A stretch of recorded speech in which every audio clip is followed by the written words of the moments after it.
Hello, this is Nilanjana and you are listening to Srijan Wednesday webinars. If you are joining us for the first time, this is a community initiative by Srijan Technologies where you can tune in to some great sessions on topics ranging from front-end technologies, UI UX, mobile apps to media, entrepreneurship, community building and digital marketing. Today we have with us Mike Gifford.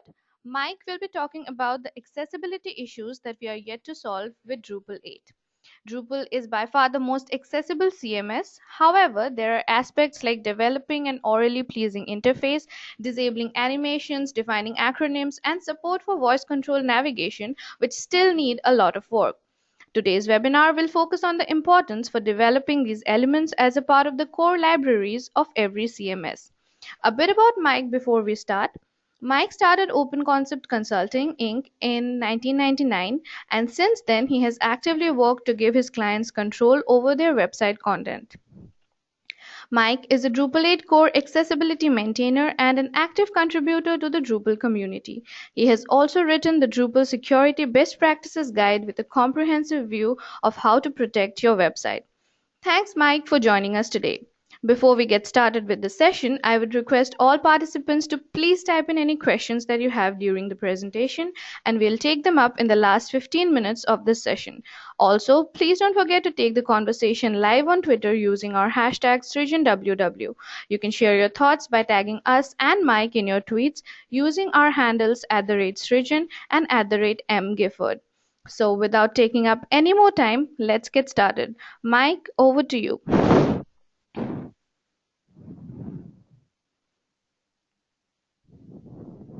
Thank you. It's great to go off and to have an opportunity to make this presentation and to talk a bit more about the things that we want to be able to accomplish but haven't yet been able to do in Drupal 8. So, so first of all, oops, wrong window. It's important to remember that web accessibility is a moving target. This is not something that you can just fix ever. The challenges of trying to go off and to reach that goal of having a website without barriers is something that organizations are going to be working with as long as there is as long as people are continuing to use the web. So a piece about me,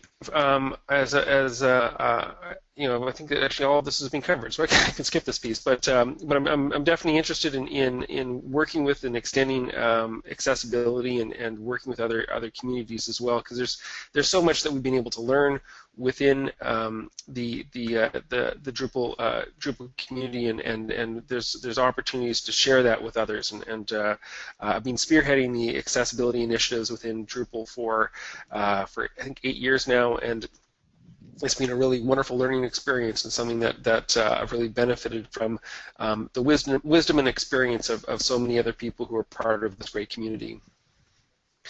So Drupal 7. I think it is important to remember to start here and to talk about a little bit about Drupal 7 so that people know where we've come from and also what we're building upon, because although there have been a great many changes in Drupal 8, a lot of the fundamentals are still incorporated, are starting from what we've done in Drupal 7. So one of the great things that we've done in Drupal 7 is address the form API so that by default there's accessibility best practices built into web forms. So, for example, the labels are always associated with the input forms. There's a central space often to manage CSS, so that the challenge of display none, which many people don't realize why this is such a difficult issue, but screen readers interpret display none literally, so they respect that. So if you've got information you just want to hide off of your screen so that it's not visible to your sighted users, you're hiding that from people who have disabilities. So trying to set up a system so that there are clear approaches to making content invisible, making it hidden, and also making it so that you can display it on focus, because people who are using the keyboard to navigate it may want to have some additional hints available to them to help navigate the website. We've created patterns for elements like drag and drop, so that if you are using a screen reader, it's easier for you to go off and to access some of these elements to position content on the site. The advantage of this is that you can that people who don't have disabilities are also able to go off and to leverage these in order to go off and to change the sort order and the weight of their content. So that's another useful thing that was brought into Drupal 7. Skip links is also quite useful. Again, ways for people who use a keyboard for navigating the website to get down to the most important content and skip a lot of the information that makes navigating with the web with a keyboard a more tedious experience. We've also in Drupal 7 worked to try and improve image handling, to improve color contrast, and a lot of those things have started in Drupal 7 and have been able to be extended in Drupal 8. Now, the other great thing about Drupal is that it's clearly community-driven software, and the culture of the community is really important, and it's given. It's because accessibility has been embraced by by so many within the organization that we're able to go off and we're able to make the implementations of Drupal as accessible as we are. So the first piece is that there's a tendency for people to go off and to follow the precedent of what's in core. So if an accessibility improvement is implemented in core, it's more likely to get followed by other modules and themes, and it's to be understood as a concrete best practice that is being tested by the community and that other people will follow. This means that if there's, it also, because of the structure of core, if you make a change in Drupal core, many of those improvements are going to be simply implemented in the modules that leverage core, which is all of them. So it's a great space to be able to improve a lot of website, or a lot of pieces of the website at once. Many organizations have also gone off and adopted and required have adopted Drupal require accessibility. So a lot of government agencies and educational institutions are using Drupal and have higher standards for accessibility, at least historically. So there's a real interest or investment from these organizations to try and address some of these issues, to see that they're able to support their student body, their citizens as to be able to access that content. Developers have also become much better educated within the Drupal community because of ongoing issues and discussions and exchanges. The number of issues accessibility issues that I see now that I didn't bring forward, and that an accessibility person as such didn't bring forward to Drupal.org, but that other developers just have learned where there may be problems and have brought these things forward for other community members to work on. It's really quite impressive, and I think that so many people have now understand the importance of web accessibility and are working to go off and to learn how to implement it more effectively. And of course, there's been a lot of documentation and resources available to make it easier for people to learn how to do this. But it's really a cultural shift. We've also, in the Drupal community, tried to engage people with disabilities in addressing some of these challenges. and there's been a number of people who have been involved in Drupal core and in Drupal module improvements that have disabilities, that have a lot of value to add, because they're working with this technology firsthand, and having the community embrace and find ways to connect with people with disabilities, again, is a really great way to ensure that the products continue to improve and get enhanced over time. It was a big deal when Dries went off and announced that accessibility was a release blocker for Drupal 7, and that really sort of also elevated the view that accessibility had within the Drupal community, along with usability and performance and security. These are sort of essential areas where Drupal could be held back if there were barriers to involvement and engagement within Drupal core. So as much as Drupal is evolving, standards also evolve, and the standards are a really great way to for so many different parties to be able to negotiate and determine how they're going to work, because realizing with the web, you're dealing with so many different kinds of software. You've got your browser, you have your screen readers, you've got your CMS, you've got various different JavaScript libraries, and all of them are trying to go off and to manage that user experience. But if you don't have a standard that you're working towards, it's very difficult to allow to have a consistent experience that gives the user the choice of how they want to interact with your content. So one of the most popular accessibility guidelines is the Web Content Accessibility Guideline, and the version 2.0 I think was released in 2010, and it's a really great standard that looks at was really trying to look at a forward-thinking standard to check that people can perceive, operate, and understand the content that's being presented to the user in a robust manner that allows for sort of a real-world experience.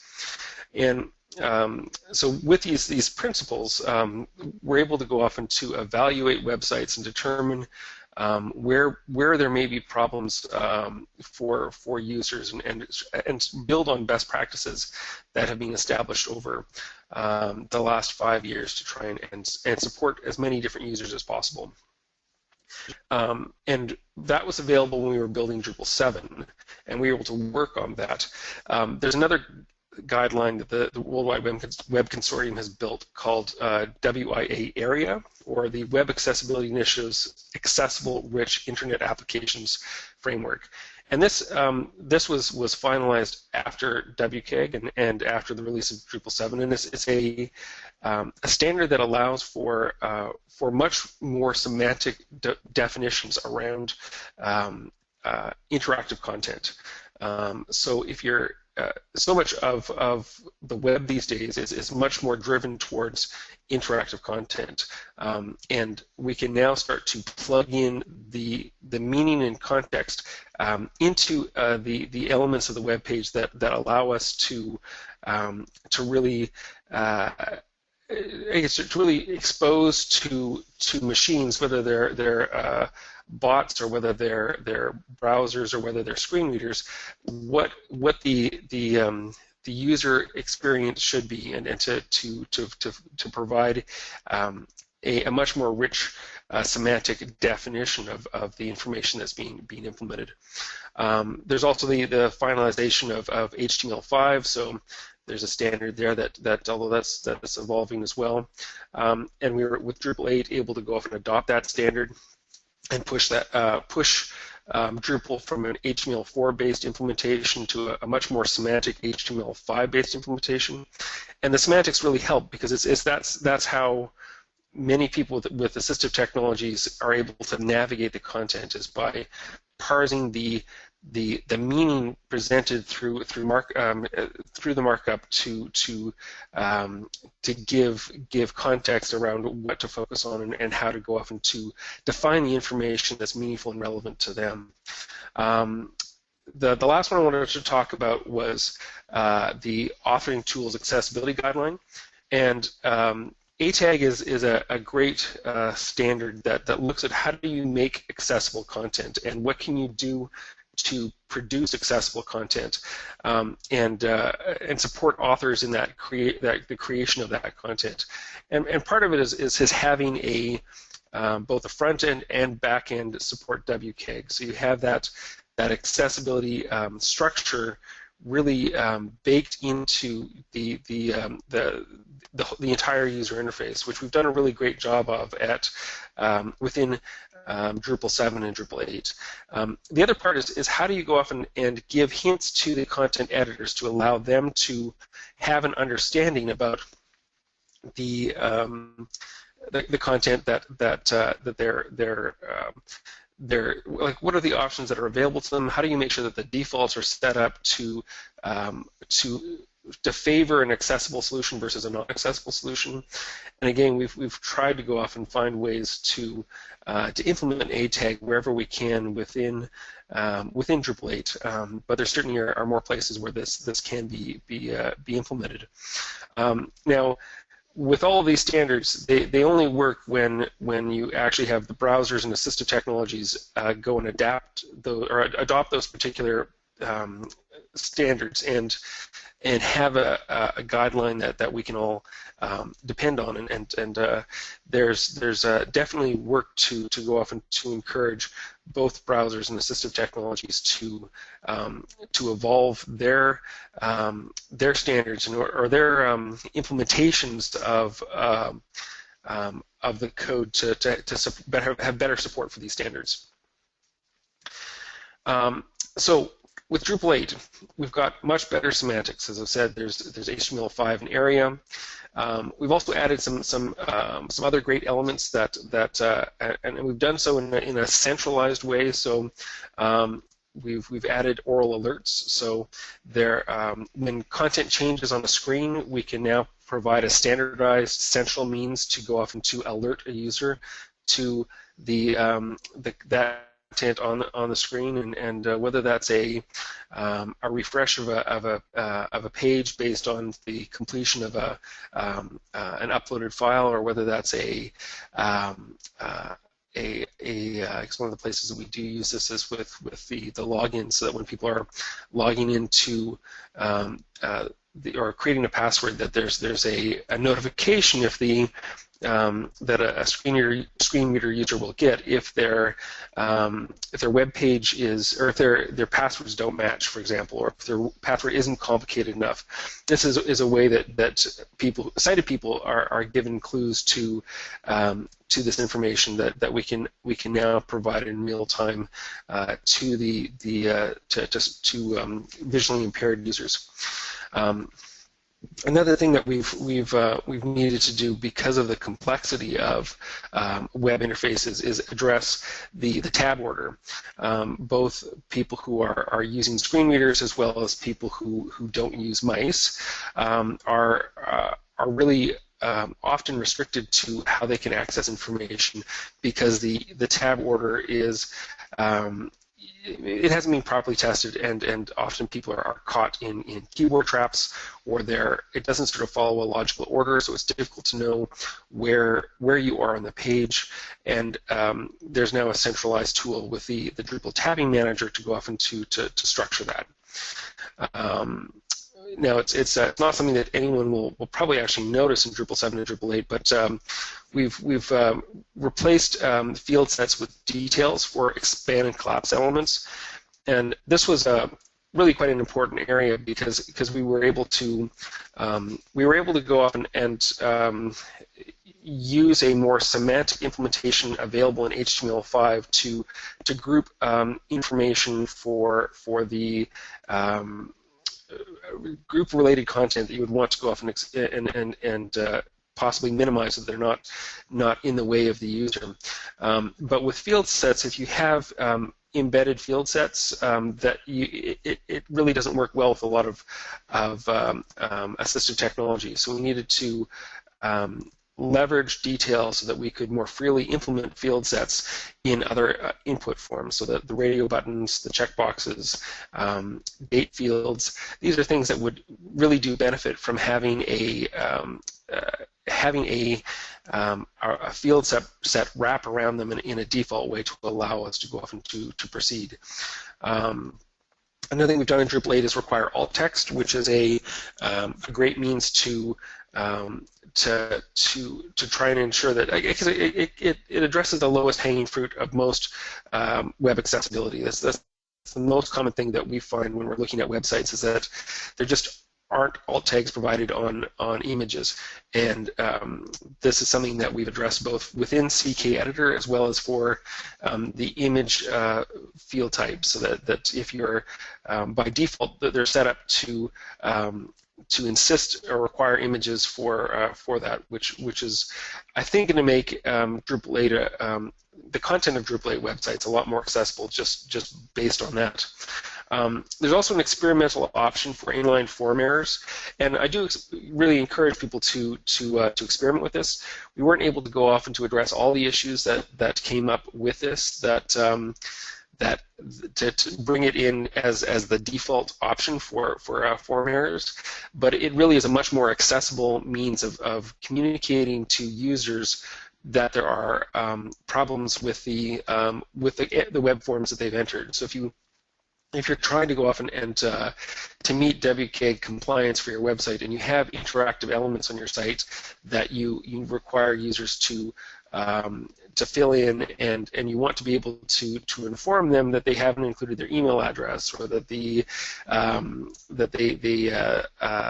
phone number was improperly entered, or that pieces of content are missing.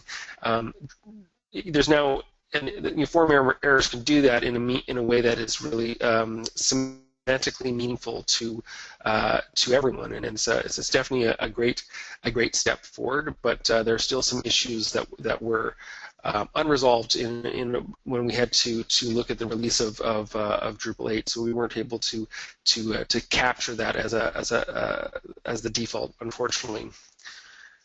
Hopefully that'll happen in 8.1 though. So there's lots and lots of stuff we didn't get in. There's issues with font sizes, which is definitely a bit of a challenging one, trying to go off and settle how to go off and to manage that.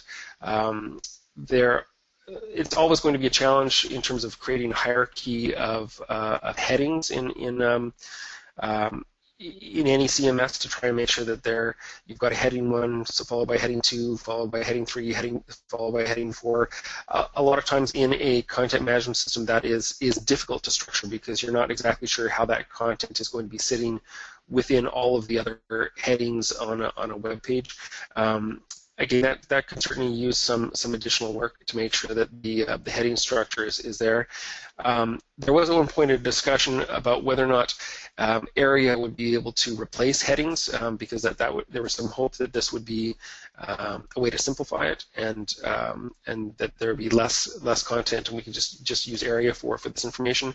But unfortunately, the way that Screenreader users navigate it, they do play different roles, and although area is useful to provide additional content, it doesn't actually allow us to go off and to eliminate most of those headings in order to if we want to go off and meet WCAG and preserve the navigational stepping stones that they allow for people who are visually impaired.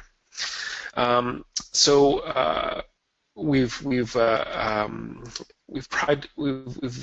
see. There's also things like as I mentioned, the threading comments should use heading levels. So if you have if you have forums, for example, forums are very difficult to go off and to navigate for people with disabilities, because although visually you can understand how the comments are stacked and how that hierarchy and conversation has progressed, it's difficult to go off and to convey that for Screenreader users. Issues with a file upload progress indicator. We have notification if that upload fails, but we don't have notifications if the upload is successful. For dialogues, we've got all these modal dialogues that are now part of Drupal 8, which is great, but it's not optimal for people who are dealing with Zoom text to go off and to, if they need to expand the website up to 200% or larger of the intended content. It's difficult to go off and to navigate within that, and so there's more that can be done to address address Drupal for people who use Zoom text to look through and absorb content. We don't have the means for editors to add arbitrary area attributes to blocks and other elements. So again, we can do more to allow users to or content editors to assert area in places when you have a team that's sophisticated enough to understand how and where to use area. There's improvements to mobile that can be used for accessibility. There hasn't really been that much testing on using VoiceOver on mobile to determine how well it works. There's been some, but it's really something that could use more. And I think that there's a lot of places where, although we have Drupal announced as part of core, we could make a better use of that. We're not fully implementing this in our in all places with where Drupal 8 where it would make sense. So looking for and adding this in more places would be useful. So as far as area attributes, as you can see, we've used a lot of the available area attributes and area roles as well. But we haven't necessarily we're not necessarily using them all in the right places, and I think that there's more testing that needs to be done to see that these are appropriately added in all the right places. Some of these are also added in the in modules that have become part of Drupal. So whether it's CK Editor or I don't know if which other ones are using area, but certainly CK Editor uses area as part of its effort to make it more accessible for Screenreader users. But yes, a lot more testing is required to verify that this is conveying the right information in the right place to users with disabilities. A tag can also be used as a point to improve content. So acronyms are a great place where we can look to inform all of our users that what an acronym means. So many organizations use acronyms to identify it's just part of the jargon of the industry. But if you're not part of that industry, then that acronym is really difficult. And Screenreader users screenreaders often have a difficult time dealing with an acronym, because how does that screenreader read out that acronym, and what does it mean to the user? Is it just a misspelled word, or is it that's different? And if we encourage authors to go off and to fill in acronyms and to make that explicit, then it'll be much easier for everyone to be able to understand and to be able to get meaning from that content. And ultimately, that's what we want to have for all of our websites. We want people to be able to get as much meaning as possible from that content so that they can make an informed decision. There's some places that we could add additional help text to the admin interface as well, so that people are clear where there is what people, just to make it easier for them to add in content and to realize what are the accessibility tools that we've built into Drupal core that they can take advantage of. There's, as I mentioned, the inline form errors are a big issue that will help getting A tag compliance. And I think that's something that will hopefully get into Drupal 8.1 if we were able to go off and address the outstanding issues that are part of that. There's also spelling errors that are a real challenge for assistive technology. Not being able to, I mean, the Screenreader technology is really quite amazing, but you know, they can't necessarily know that you've misspelled a word. In 8.1, we now have a solution that we're rolling forward with spelling errors, and I think it's using the browser-based spelling that's available for users. So we're not sort of, requiring people to go off and to download an additional plugin or dealing with proprietary code. We can just use the libraries that are available through the browser. There are issues within that are also with tag conversion. So if you add a lot of content in area, or a lot of area elements to your HTML, and you're converting between between different kinds of filters within your min content, that area gets lost, and so those definitions and semantics, if you built it into that content, you can lose a lot of that if you're jumping between the full HTML and basic HTML.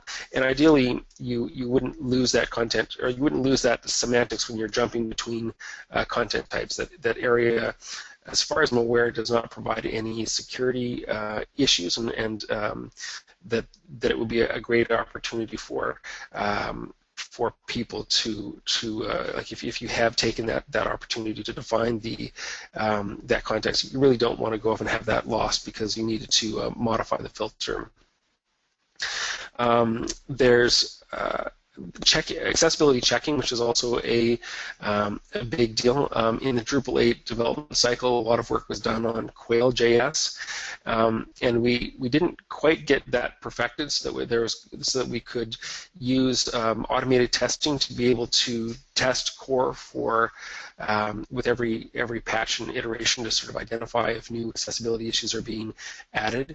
But this is something that we're definitely much closer at now, and that there's that initiatives of the Dutch government and others have done to bring this a little bit closer, so that we're better able to go off and to do automated testing of instances like Drupal core and other modules.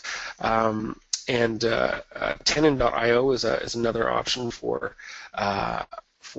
doing accessibility testing and sort of providing regular routine reviews of your content, and we need to have more of these and make it easier to implement as part of Drupal core in the future, or at least as part of easy additional add-ons. But there's definitely hopefully, before we get to Drupal 9, there'll be easier ways to go off and make this happen.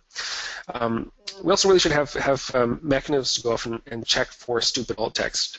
We're requiring alt text, but there's nothing that would stop somebody at the moment from simply typing in image or picture or person, or alt text should be meaningful. It should provide some context, and requiring alt text will improve the content, because it will inspire content editors to put in more meaningful content than nothing, but it still is possible for people to put in garbage, and that is something that we want to try and address in future issues.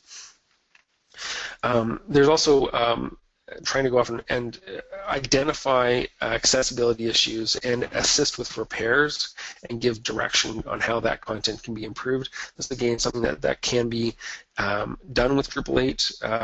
Sorry, not within Drupal 8, but hopefully within maybe Drupal 8.2 or something like that. We'll be able to look at some ways to help encourage the content editors to improve their content as they're creating it, and to do that on the fly where they're creating the content rather than after the fact, after it's already being published.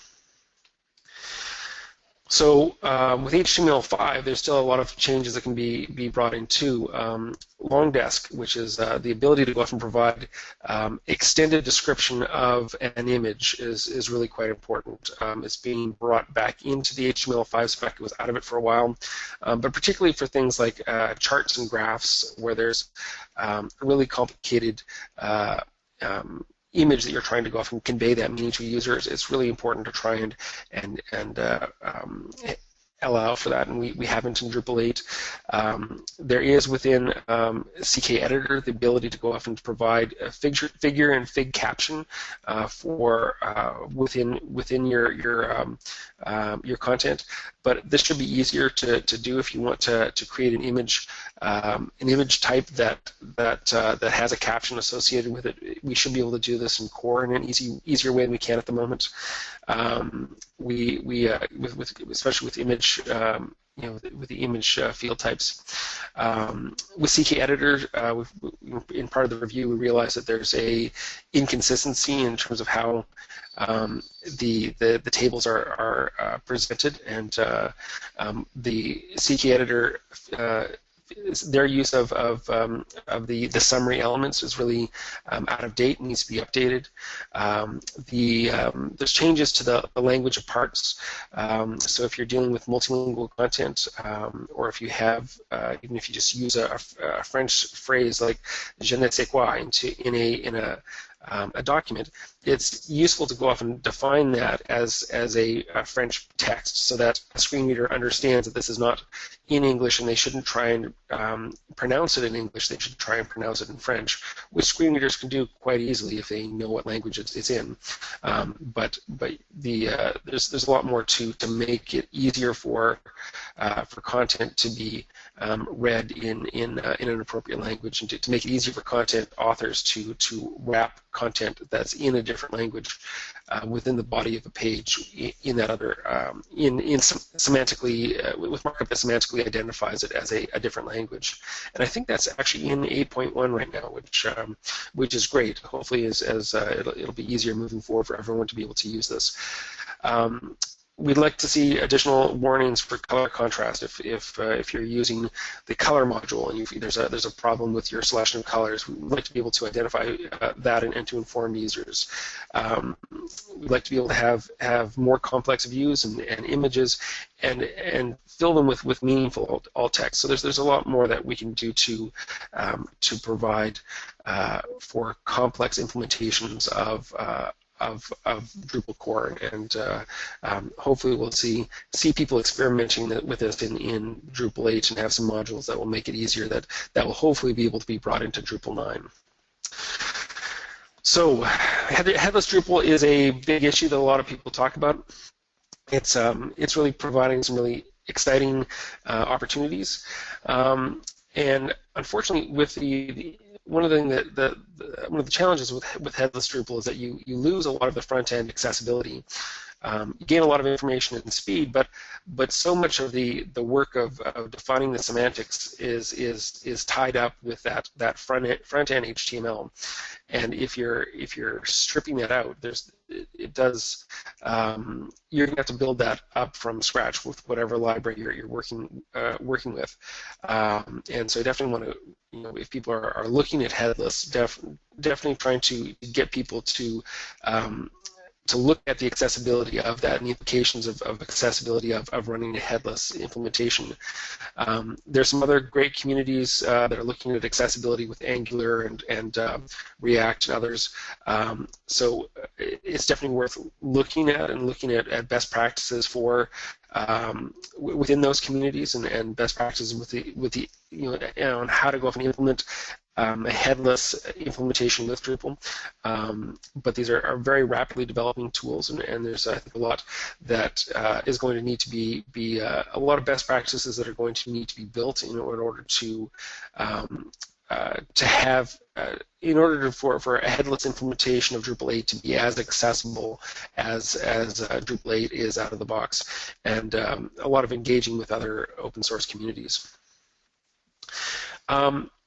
There's a tendency to focus on on blind users and on keyboard-only users, and I think there's often with accessibility testing and evaluation, we can miss people. So in this case,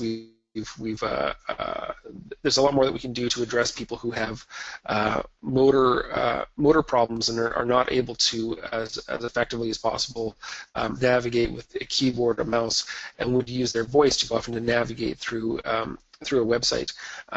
And I think that's something that we can do a lot more to improve and to test with Dragon Naturally Speaking and Windows Speech Recognition to see that Drupal 8 is able to be more easily navigatable by users using those tools, and I think that there's not enough documentation and enough best practices in place to support users with or support that sort of combination of CMS and assistive technology interaction to really give that content as easily as possible to the user. We also need a robust and pleasing oral user interface, and we've done a lot to make it easier for oral user interfaces, but it's certainly not a pleasing and reliable user interface. So more work can be done to sort of build those nuances into Drupal 8. We haven't done enough for people with multiple disabilities. There's a recent introduction of visually induced motion sickness. So Drupal 8 can make some people motion sickness or give people motion sicknesses. So trying to reduce that as much as possible so that users are able to feel good throughout that whole process. And also with low vision users, there's more, especially with Windows users, that we can do to improve the experience of low vision users. User feedback is really important. We need people going off and as editors, as administrators, as developers, looking at these issues. We need people reporting bugs, creating patches, testing, talking about other people, about what works, and educating others.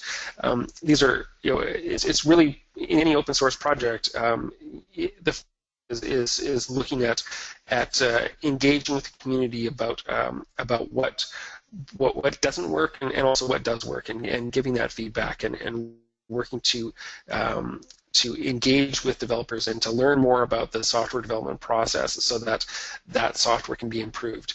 So looking at the Drupal issue queue is really quite important, and the Drupal includes the Drupal issue queues have an accessibility tag, and it's the whole word accessibility spelled out.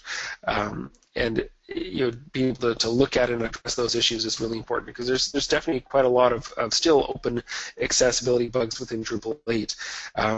And hopefully those are things that are going to be addressed over the lifespan. And we've done so much to improve, to address known accessibility bugs. And that's something that when comparing Drupal with other CMSs is that it's not, we have a lot of issues that have been identified in Drupal 8, and that in a lot of cases there just haven't, in other CMSs, haven't been enough people looking at and identifying ways to go off and improve the accessibility. So there may seem to be less issues, but they're just less fixed issues and in other CMSs, unfortunately.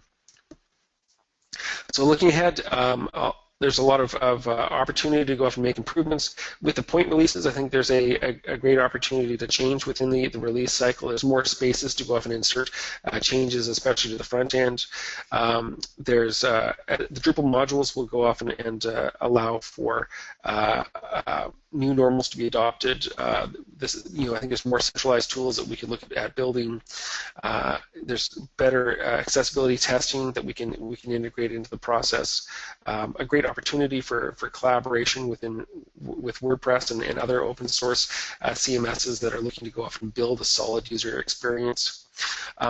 I'd really like to see in Drupal 9 the ability to go off and to create keyboard shortcuts that are individualized and that are not that allow me to go off and to create a pattern that would then allow me to map between certain functions of a website and that's be tied to my own needs. Especially for power users, I think this is really quite potentially useful if we can find a pattern that works for us in this sort of global context. There's a great opportunity to go off and create accessible tooltips to sort of address issues with both cited and non-cited users and make sure there's an easy way to go off and provide that information. I also know that there's a lot of pressure to start looking at websites in terms of chunks rather than blobs, but I think that will come with additional challenges because when you're looking at a blob of text, you can understand how to go off and add semantics to that blob, but it's more difficult to go off and to add semantics within a series of chunks. So trying to go off and create that is going to be a bit of a challenge as we move forward into in the future of web development in general. This is just another plug for people to go off and to give back to the Drupal community. What presentation about the internet is complete without a slide involving kittens, and in this case, it's trying to go off and remind people that open source software is not necessarily free as in speech or free as in beer, but it really should be thought of as free as in kittens. If we want to go off and see the Drupal community survive and thrive, we need to go off and find new ways for more people to be able to contribute back and to nurture those elements of the software that are important to them. So yes, think of free software as free as in kittens because we definitely need more people nurturing this code and the community around it. That's it for my presentation. I want to thank everyone very much, and now if there's any questions, I'm happy to answer them. Thank you, Mike, for that very informative presentation, and I'm sure everyone has a lot of food for thought to think of Drupal in terms of accessibility. So we have a couple of questions in with us right now, and before we take them, I would ask all our listeners to please type in any questions that we have so that Mike could take them up and answer them. So the first question we have is, if alt text is required for images, will Drupal respect the null value of alt text for images that are strictly decorative? There's ways to go off and disable the alt text for required images. So within CK Editor, there's a within the dialog when you're adding the image, there's a way to go off and to reject that and verify that this is not a required image. So that's something we built into Drupal 8 as in the CK Editor interface, a way of disabling that, because absolutely there's places where you can have multiple images, and you may not, if they're identical images, you're not going to want to have alt text describing each image separately. You're going to want to have null text that they're skipped over in many cases. And also with the image properties for image field types, you can disable the required text as well if you need to do that. There aren't as many instances with the image properties where you would want to go off and disable the required fields, but certainly there may be ones. Actually, one of the things that I wanted to mention earlier about alt text and Drupal 8 is that there still aren't ways to present images in like to provide multiple alt text for the same image, because there may be images that you're uploading and that you're using in different ways, and depending on the context with which that image is presented, you may want to have a different type of alt text available for the user, so that it makes sense in the context with which the article is being referenced. So trying to go off and address those kinds of variabilities is a real challenge. Okay, next up we have, could you please explain the process to transfer Drupal 7 to Drupal 8? So there is the experimental migrate module that's in core, and that's certainly a great step forward to go off and to bring your content over. In general, it's about depending on the simpler the website you have, the easier it will be to go off and to do that migration. Um, the the more modules you have to extend Drupal, the more complicated it's going to be, because there are elements that you're not going to be able to control if you're dealing with yeah, you need to be able to make sure that the contributed modules have been upgraded appropriately, and that there's an upgrade path for those modules. So, the simpler you are, the easier the process is. We're definitely encouraging people to go off and to build websites in Drupal 8 now, and I know there's a lot of opportunities there to build on and to extend, but there's still also a lot of contributed modules that need to be upgraded at this point. All right, thank you, Mike. Next up, we have, is it possible to plug in other automatic accessibility checking tools besides 10 on IO? At this point, I don't know of a module that works as well as the Tenon module. The Quail JavaScript library is one that should be able to be integrated, but it hasn't been upgraded to Drupal 8 in a way that makes it easy and reliable for people to use at this stage. There are other accessibility checking tools out there. I don't know of any ones that have been built as contributed modules, but there's nothing to stop them from being used. It's just a matter of making sure you've built your module to go off and to work with that external testing tool. All right. How often do clients even want to opt for an accessible product rather than something that is fancy and full of CSS or JS?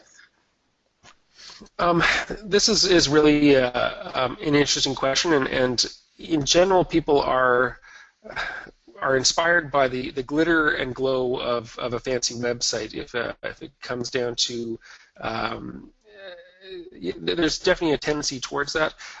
You can't have a website that is glittery and glows and is also very accessible. So accessible websites don't have to be boring, but you definitely have to think more about how they're constructed and what the meaning is behind the content and how different users are going to address it.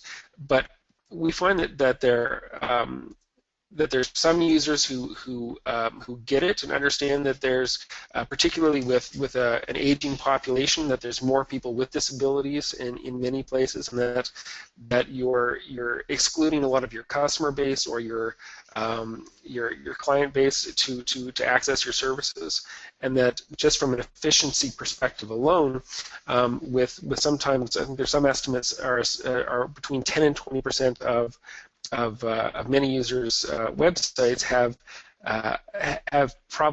accessibility problems that make it more difficult to go off and to access content. So if your website's popular enough that you can just write off 10 to 20% of your user base, then maybe that's fine. But more and more people are seeing the economic arguments for making websites accessible for a broader selection of the human experience.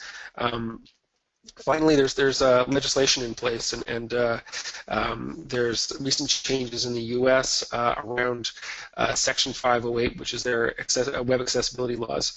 And not that those have actually been changed. They were supposed to be updated this year, but it's been delayed and pushed back to 2018.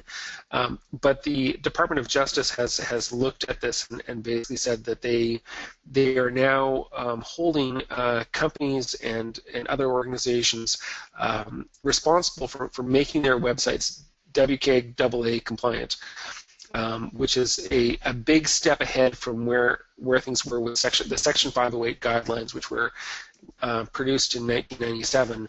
So yeah, I think that fear of litigation in the U.S. is going to drive a lot of companies to improve the accessibility of their websites, and I guess the biggest example of this that people are maybe familiar with is the Target website, which was sued for several $millions for not being accessible a few years back, and since then they've actually really taken on the challenge of web accessibility and are investing in a significant web team of developers who are working at building patterns that help support their broader customer base and dealing with the complexities of building and maintaining websites and content that meet that accessibility standard.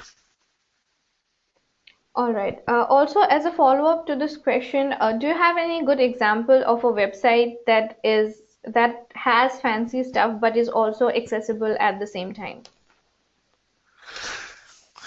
It has fancy stuff and is accessible at the same time.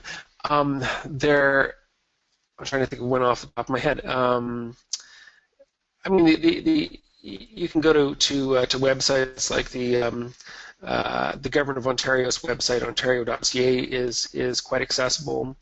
There are some good examples within the Government of Canada with the Web Experience Toolkit, which is a whole sort of content, a design framework that was implemented to make it easier for websites to be attractive, to be accessible, and also be really highly performant. They really wanted to go off and make sure that the websites were as fast as possible for users on mobile devices. I would think that the Target's a good website, but I haven't actually checked to verify how accessible that is or not. But there are definitely some great examples of flashy, accessible websites, but it is a bit harder to find for sure because often people put their priorities on the flash and not on the semantics. All right. As a last question, how much extra effort do you have to put in to make a website accessible? Like, after you have made the basic website and put in all the fancy stuff, how much extra effort is it to make it accessible? I think that if you are looking at accessibility after you've already done the implementation, it's going to be a lot because it's less so if you're using Drupal, but for like when people are looking at retrofitting an existing building to make sure that building is accessible, it is almost always a lot more expensive than destroying that building and building one from scratch, because there's things like the width of a hallway or the number of stairs or the regulations around the number of bathrooms and the width and size of the bathrooms. Like there are enough little details that in order to go off and to address web accessibility, that if you're beginning to look at it at the end of your process, you're probably looking at it too late. If you're beginning at the beginning or even before you're starting your implementation, you should still expect it to be about 5% of your budget. So it could be a lot higher than that, but if you need to make your website accessible, you should really assume that whatever your budget is, that 5% of that is going to go into accessibility testing and improvements to that process throughout the entire build and deployment cycle, and not simply just left to the end of the process. All right, so I think that is the last of the questions that we have with us for tonight. And just quickly, it just occurred to me that it'd be useful to go off and say it's very similar to when you're considering how much should you spend if you want to have a secure website. If you leave the security evaluation and audits to the end and not make it a built-in part of your software development process, it's going to be expensive, it's going to delay the project, it's going to cost a heck of a lot of money, and you're ultimately going to have something that's not as secure if you're thinking about it throughout the whole build process. Sorry for that introduction.